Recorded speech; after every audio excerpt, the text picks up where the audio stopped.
चलिए अब स्टार्ट कर लेते हैं हम लोग करंट अफेयर्स, है ना। और आज तारीख हो जाता है 24 जून 2025। हम लोग जो है 24 जून 2025 से जितने करंट अफेयर्स के महत्वपूर्ण क्वेश्चन बन सकते हैं उस सभी पर डिस्कस करेंगे। पीडीएफ आप हमारे टेलीग्राम चैनल से डाउनलोड करके पढ़ सकते हैं, है ना। चलिए हम लोग स्टार्ट करते हैं डायरेक्ट पहले क्वेश्चन से।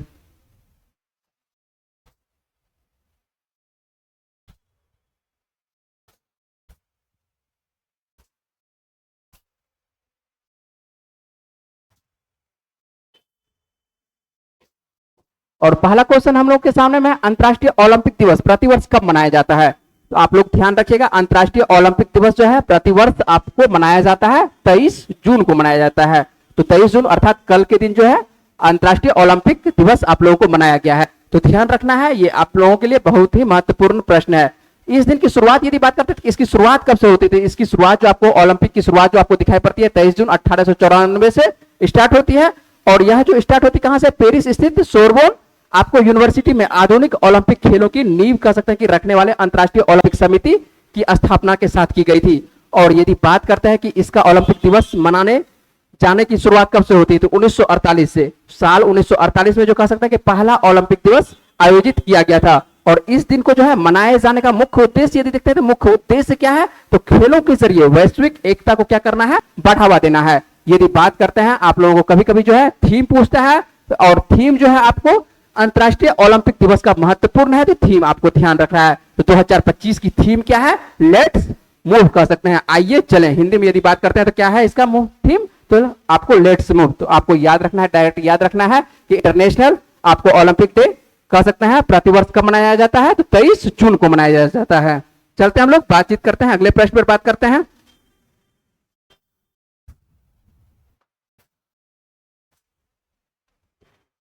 और अगला प्रश्न देखिए, हाल ही में नीरज चोपड़ा फेमस प्रसिद्ध खिलाड़ी है ना। तो नीरज चोपड़ा जो है 88.16 मीटर के शानदार थ्रो के साथ कौन सा लीग जीते हैं हाल ही फिलहाल में। तो ये जीते हैं, कौन सा लीग जीते हैं, आपको पेरिस डायमंड लीग जीते हैं। तो ध्यान रखिएगा, पेरिस डायमंड लीग जीतते हैं कौन, तो नीरज चोपड़ा। और नीरज चोपड़ा किस खेल से संबंधित है, तो नीरज चोपड़ा को आप लोग देखे होंगे कि इसी को हिंदी में बोला जाता है भाला फेंक कर सकते हैं, या इंग्लिश में आपको रहेगा तो क्या रहेगा, आपको जेवलिन थ्रो रहेगा। और ये कितने मीटर का फेंकते हैं, तो 88.16 मीटर। किस खेल में, तो पेरिस डायमंड लीग में। यदि बात करते हैं 88.16 मीटर के साथ ये क्या करते हैं, प्रथम स्थान प्राप्त करते हैं। यदि बात करते हैं दूसरे स्थान पर, तो जर्मनी के जूलियन वेबर रहते हैं जो कि 87.88 मीटर के साथ कर सकते हैं, ये आपको दूसरे स्थान पर रहते हैं। कौन, तो जर्मनी के जूलियन वेबर। यदि तीसरे स्थान की बात करते हैं तो ब्राजील के जो आपको रहते हैं लुइस मोरियोसिस दा सिल्वा, ये आपको 86.62 मीटर के साथ आपको रह सकते हैं, ये तीसरे स्थान पर रहते हैं।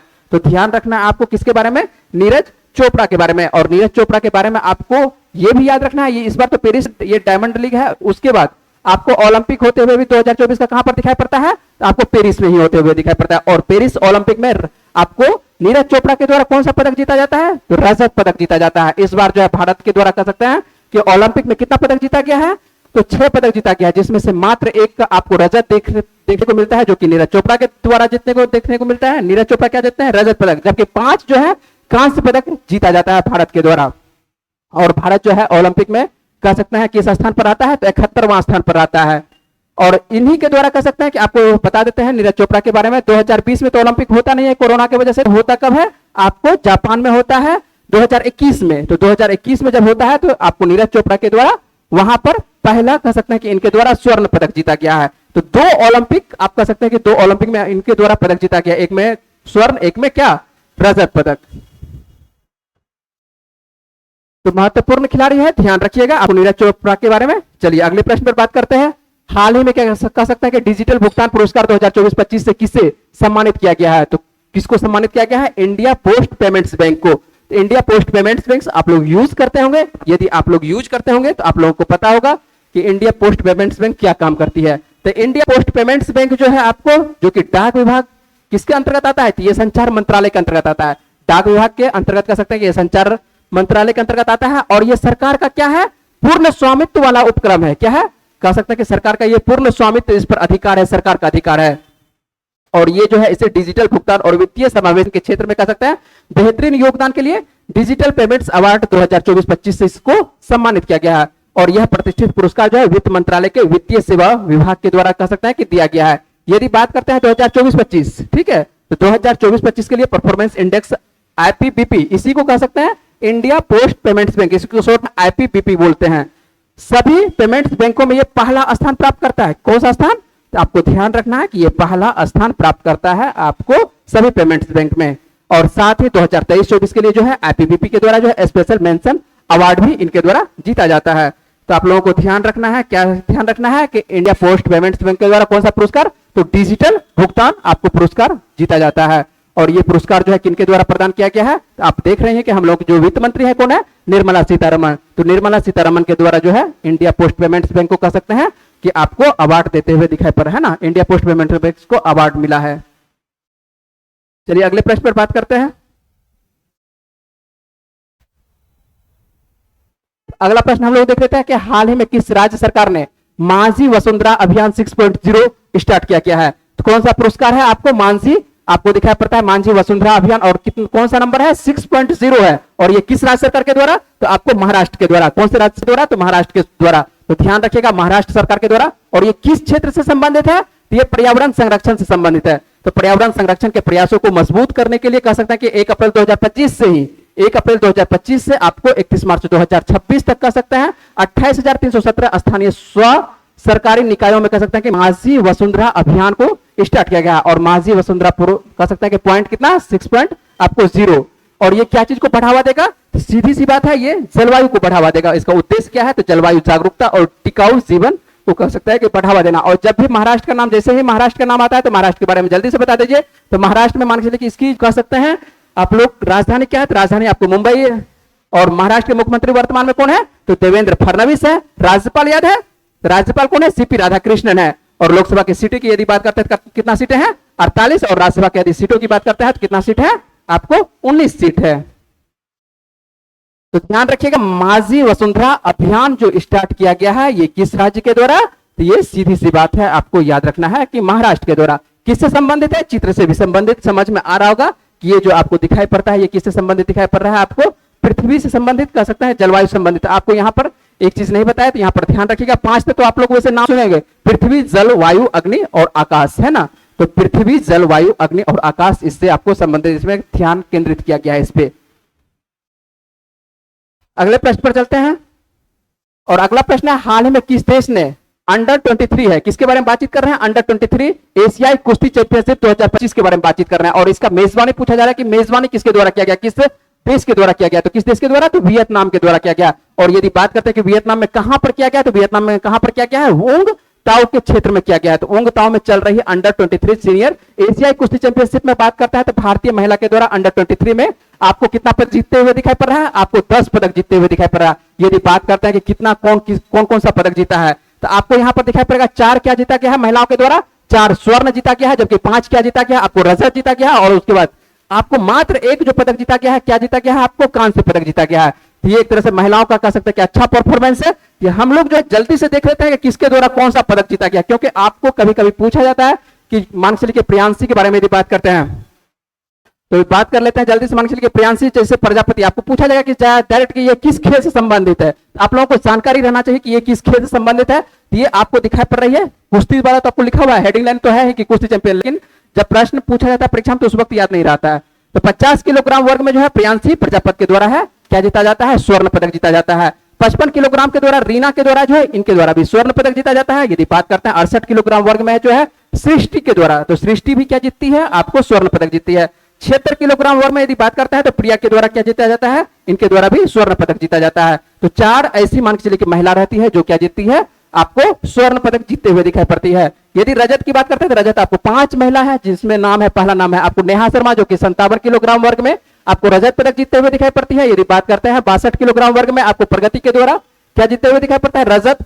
65 किलोग्राम वर्ग में आपको शिक्षा, ये नाम है शिक्षा, है ना, पढ़ाई वाला शिक्षा नहीं है, ये आपको शिक्षा नाम है, लड़की का नाम है शिक्षा, तो शिक्षा के द्वारा आपको दिखाई पड़ता है रजत पदक जीतते हुए दिखाई पड़ता है। यदि बात करते हैं 59 किलोग्राम वर्ग में, तो 59 किलोग्राम वर्ग में आपको तन्वी के द्वारा कह सकते हैं कि आपको रजत पदक जीतते हुए दिखाई पड़ रहा है।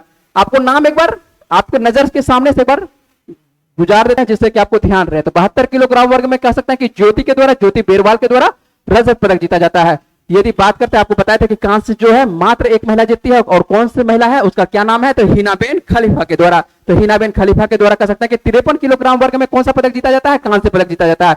और नाम आता है कहां पर ये खेल आयोजन हो रहा है, ये आयोजन हो रहा है वियतनाम में। यदि बात करते हैं वियतनाम आपको कहां पर देखने को मिलेगा, मैप पर कहां पर देखने को मिलेगा, इसकी अवस्थिति कहां है, तो दक्षिण पूर्व एशिया। कहां पर है, तो दक्षिण पूर्व एशिया। ये जो आपको दिखाई पड़ रहा है वियतनाम, जो आप जो देख रहे हैं मैप में, तो ये आपको दिखाई पड़ रहा है दक्षिण पूर्व एशिया में दिखाई पड़ रहा है। यदि बात करते हैं ये तो चीन, लाओस और कंबोडिया से ये क्या करती है, सीमा साझा करती है।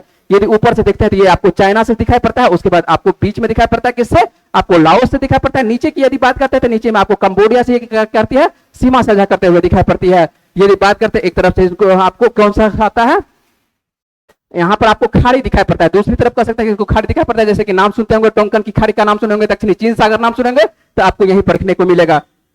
और नाम आता है इसका वियतनाम का, तो वियतनाम की राजधानी बता दीजिए जल्दी से, क्या है ना, वियतनाम की राजधानी आपको हनोई दिखाई पड़ेगा। यदि बात करते हैं यहाँ पर मुद्रा कौन सी चलती है, तो मुद्रा आपको डोंग मुद्रा चलते हुए दिखाई पड़ेगी। कौन सी मुद्रा, वियतनाम की मुद्रा डोंग है। यदि राष्ट्रपति की बात करते हैं कि राष्ट्रपति यहाँ पर कौन है, तो लुआंग क्वोंग है।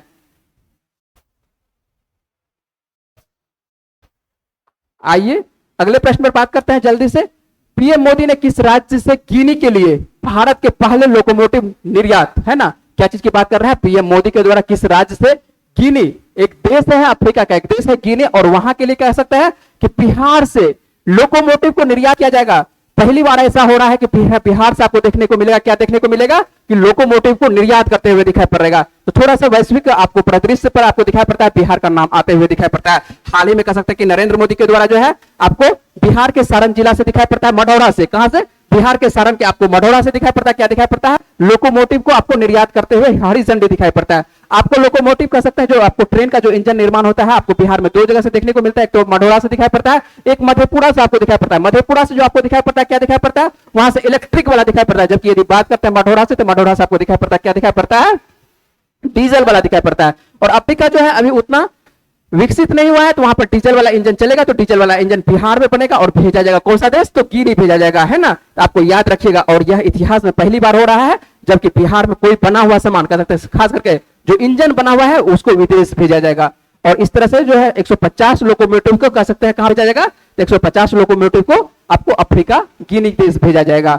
और नाम आता है गिनी का, तो गिनी के बारे में भी आपको जानकारी होनी चाहिए कि आखिर गिनी कहां पर देखने को, इसकी अवस्थिति कहां पर है। तो गिनी आइए देखने को देख लेते हैं। तो पश्चिम अफ्रीका कहां पर देखने को मिल रहा है, ये जो आपको मैप में दिखाई पड़ रहा है, जहां पर कलर भाग दिखाई पड़ रहा है, यही गिनी है। और यदि इसके आसपास में दिखाई, ये तो आपको अटलांटिक का भाग है, उत्तरी अटलांटिक का भाग है, और यहां पर देखने को मिलता है, इसके बगल में दिखाई पड़ता है गिनी बिसाऊ देखने को मिलता है, और नीचे से आपको देखने को मिलता है इसका कौन सा देश, तो आपको सियरा लियोन देखने को मिलता है। सियरा लियोन और गिनी बिसाऊ के बीच में कौन सा देश है, आपको गिनी है। किस क्षेत्र, किस साइड से बात कर रहे हैं, आपको ये उत्तरी अटलांटिक की तरफ से बातचीत कर रहे हैं ना। ज्यादा मैप की कहानी नहीं करेंगे, मैप की कहानी आपको ज्यादा करेंगे, आपको ज्योग्राफी जो पढ़ा रहे होंगे आपको वो बात सर्व करेंगे, है ना। हम आपको सिर्फ मैप में दिखा के आगे बढ़ेंगे। राजधानी की यदि बात करते हैं तो राजधानी क्या है, यहाँ पर आपको कोनाक्री राजधानी है। और मुद्रा की बात करते हैं तो यहाँ पर मुद्रा कौन चलती है, फ्रैंक मुद्रा चलती है आपको गिनी में। चलिए अगले प्रश्न पर बात करते हैं, जल्दी से बात करते हैं। अमेरिकी हवाई हमलों में ईरान के किन परमाणु स्थलों को कह सकते हैं कि निशाना बनाया गया है, आपको बता चुके हैं और आपको प्रश्न करवा चुके हैं। क्या प्रश्न करवा चुके हैं, तो आपको प्रश्न करवा चुके हैं कि दो देशों में युद्ध हो रहा है, कौन देशों में, तो आपको ईरान और इजराइल में, है ना। और बीच में देखिए एक अमेरिका जो है कूद पड़ता है, ठीक है। तो अमेरिका जब कूद पड़ता है, तो अमेरिका जब कूदा है, तो आपको याद रखना है कि अमेरिका जो है किन क्षेत्रों को निशाना बनाया, तो फोर्डो को, उसके फोर्डो को, नतांजा को, और उसके बाद इस्फहान को। तो ईरान और इजराइल के बीच में क्या चल रहा है, आपको युद्ध चल रहा है ना, किसके, किन दो देशों के बीच में, तो आपको ईरान और इजराइल। और इजराइल का आपको मित्र देश कहा जाता है, किसको, अमेरिका को कहा जाता है। और अमेरिका को जैसे ही कहा जाता है, तो अमेरिका भी इसमें क्या होता है, बीच में कूद पड़ता है ना। और जैसे ही कूद पड़ता है, तो यहां पर कह सकते हैं अमेरिका के द्वारा B-2 बॉम्बर्स के द्वारा 3 ईरानी परमाणु स्थलों पर कह सकते हैं कि जैसे कि फोर्डो, नतांजा और इस्फहान को क्या करता है, एक तरह से हमला किया जाता है। और किस ऑपरेशन के द्वारा, आपको ध्यान रखना है, ऑपरेशन आपको पूछा जाएगा। तो ऑपरेशन कौन सा है, तो ऑपरेशन आपको मिडनाइट हैमर है। आपको ध्यान रखना कि मिडनाइट हैमर जो है, ऑपरेशन मिडनाइट हैमर किसके द्वारा चलाया गया था, तो आपको अमेरिका के द्वारा चलाया गया था, है ना। और आप लोगों को कुछ दिन पहले एक प्रश्न करवाए थे, कौन सा प्रश्न करवाए थे कि ऑपरेशन सिंधु क्या है? तो ऑपरेशन सिंधु क्या है, जल्दी से बताइए। ऑपरेशन सिंधु क्या आप लोग करवा चुके हैं? तो ऑपरेशन सिंधु है कि ईरान से जो भारत के नागरिक वहां पर फंसे हुए थे, जब युद्ध चल रहा है, तो हम लोग के जो नागरिक है उसका सुरक्षा का दायित्व बनता है, भारत सरकार का दायित्व बनता है। भारत सरकार क्या करेंगे, उसको सकुशल वापस लाने का कर्तव्य बनता है भारत सरकार का। तो ईरान में जितने भी भारतीय हैं उसको भारत लाने का जो कर्तव्य बनता है, उसको किस ऑपरेशन के द्वारा? तो ऑपरेशन सिंधु के द्वारा। सिंदूर नहीं है, ध्यान रखिएगा, ऑपरेशन क्या है, ये सिंधु है। तो ऑपरेशन मिडनाइट क्या है, ऑपरेशन सिंधु क्या है, ये आप लोगों को ध्यान रखना है। चलिए अगले प्रश्न में बात करते हैं। हाल ही में किस भारतीय राज्य ने धार्मिक अल्पसंख्यकों के लिए आवास कोटा में 10% से बढ़ाकर कितना कर दिया है? 15% कर दिया है। कौन सा राज्य? आपको कर्नाटक राज्य के द्वारा। तो कर्नाटक जो है आपको धार्मिक अल्पसंख्यकों के लिए कह सकते हैं कि आवास कोटे में 5% के क्या कर दिया है? वृद्धि कर दिया है। और वृद्धि कितना? 10% से आपको डायरेक्ट बढ़ाकर कितना कर दिया है? 15% कर दिया गया है। और जैसे ही नाम आता है कर्नाटक का, तो कर्नाटक के बारे में जल्दी से बता दीजिए। कर्नाटक की राजधानी क्या है? कर्नाटक की राजधानी बेंगलुरु है। यदि बात करते हैं यहाँ पर मुख्यमंत्री, तो मुख्यमंत्री कौन है? सिद्धारमैया है ना। और याद करिए राज्यपाल का, तो राज्यपाल कौन है? तो थावरचंद गहलोत है। यदि बात करते हैं लोकसभा की कितनी सीटें हैं, तो लोकसभा की आपको देखने को मिलेगा कितनी सीटें हैं? 28 सीटें। और राज्यसभा की कितनी सीटें देखने को मिलता है? आपको 12 सीटें देखने को मिलता है। किस राज्य में? तो ये कर्नाटक राज्य में। जल्दी से बात कर लेते हैं, कौन सा देश आपको 2025 में पहली बार विश्व पैरा एथलेटिक्स चैंपियनशिप की मेजबानी कर रहा है? तो कौन सा देश? अपना देश भारत के द्वारा। तो 2025 से पहली बार जो ऐसा हो रहा है कि मान के चलिए विश्व पैरा एथलेटिक्स की मेजबानी किसके द्वारा किया जाएगा? तो अपना देश भारत के द्वारा। तो भारतीय पैरालंपिक समिति ने जो है नई दिल्ली में एक समारोह में विश्व पैरा एथलेटिक्स चैंपियनशिप 2025 के 12वें संस्करण के कह सकते हैं कि लोगो और शुभंकर को क्या करता है? अनावरण किया गया है। किसका? तो आपको 12वें संस्करण का। और ये खेल कब होने वाला है? तो ये आपको 2025 में कह सकते हैं कि सितंबर और अक्टूबर में होने वाला है। और आपको डेट लिखा हुआ है कब से? 27 सितंबर से लेकर 5 अक्टूबर के बीच में ये खेल आपको देखने को मिलेगा। कहां पर देखने को मिलेगा? नई दिल्ली में देखने को मिलेगा। और नई दिल्ली में कहां पर देखने को मिलेगा? आपको दिल्ली में एक स्टेडियम है, जवाहरलाल नेहरू स्टेडियम, यहीं पर आपको देखने को मिलेगा पैरा एथलेटिक्स चैंपियनशिप। और यदि बात करते हैं पैरा एथलेटिक्स का, इसका शुभंकर क्या रखा गया? तो शुभंकर किसको रखा गया है? आपको शुभंकर याद रखना है, इंपोर्टेंट है शुभंकर। तो शुभंकर आपको विराज है, जो कृत्रिम ब्लेड वाला क्या है? एक युवा हाथी है। तो आपको शुभंकर याद रखना है। किसका शुभंकर याद रखना है? विश्व पैरा एथलेटिक्स चैंपियनशिप का। और विश्व पैरा एथलेटिक्स चैंपियनशिप का जो आपको ये चित्र दिखाई पड़ रहा है, यही क्या है? शुभंकर है। और ये जो शुभंकर है, इसका क्या नाम है? आपको ये विराज नाम है ना। आप देखिए, ध्यान देखिए, यहाँ पर ध्यान से यदि देखते हैं, इसको एक पैर है, एक पैर नहीं है। इसका मतलब ये क्या है? पैरा एथलेटिक्स का अंतर्गत आएगा। तो ये आपको ध्यान रखना है। ये किसका आपको इमेज है? किसका? आपको ये शुभंकर है, तो आपको ध्यान रखना है, ठीक है। और शुभंकर डायरेक्ट पूछा जाएगा, तो शुभंकर जैसे ही पूछा जाएगा तो आपको शुभंकर आपको याद रखना है कि विराज शुभंकर किसका है। चलिए अगले प्रश्न में बात करें हम लोग जल्दी से। किस शहर का अंतरराष्ट्रीय हवाई अड्डा भारत का स्वदेशी कह सकते हैं निर्मित रनवे है ना? हाल फिलहाल में बहुत ज्यादा दुर्घटना हुआ है, तो इसलिए जो है सुधार किया जा रहा है। तो किस शहर में कह सकते हैं कि अंतरराष्ट्रीय हवाई अड्डा भारत का स्वदेशी निर्मित रनवे पर रबर रिमूवल मशीन तैनात करने वाला कह सकते हैं कि पहला हवाई अड्डा बनने को तैयार हो रहा है। ये कौन सा हवाई अड्डा है? तो ये नोएडा है। नोएडा इंटरनेशनल एयरपोर्ट जो है भारत की पहली स्वदेशी रूप से निर्मित कह सकते हैं आपको रनवे रबर रिमूवल को तैनात करने वाला कह सकते हैं कि एनलॉन टेक्नोलॉजी सॉल्यूशंस। किसके साथ ये मिलेगा? तो एनलॉन टेक्नोलॉजी सॉल्यूशंस के साथ ये मिलकर कह सकते हैं कि साझेदारी करने कर एक कदम उठा रहा है। कौन सा कदम उठा रहा है? और ये कदम उठा रहा है रनवे रबर रिमूवल मशीन तैयार करने की, है ना। जिसका नाम क्या रखा जाएगा? तो नाम इसका रखा जाएगा क्लीन सेट नाम रखा जाएगा। और यह मशीन कह सकता है कि विमान लैंडिंग से रबर जमा को क्या कर सकता है कि प्रभावी ढंग से हटाकर रनवे को सुरक्षित बनाए रखने में एक महत्वपूर्ण भूमिका ये निभाएगा। आप लोगों को जो है कुछ रिवीजन दे रहे हैं, रिवीजन आज नहीं करवा रहे हैं। रिवीजन आप लोगों को किस में मिल जाएगा? पीडीएफ में मिल जाएगा। तो पीडीएफ से आप लोग एक बार रिवीजन कर लीजिएगा।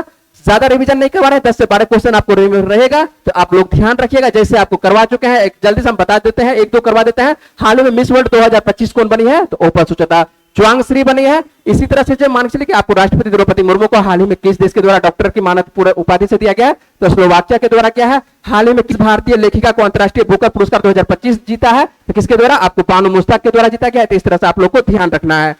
तो और आप लोग जो है एक बार अपने से रिवीजन कर लीजिएगा। पीडीएफ में आपको पूरा रिवीजन दिया हुआ है, तो रिवीजन आपको जरूरी है। रिवीजन नहीं करिएगा तो आप भूल जाइएगा।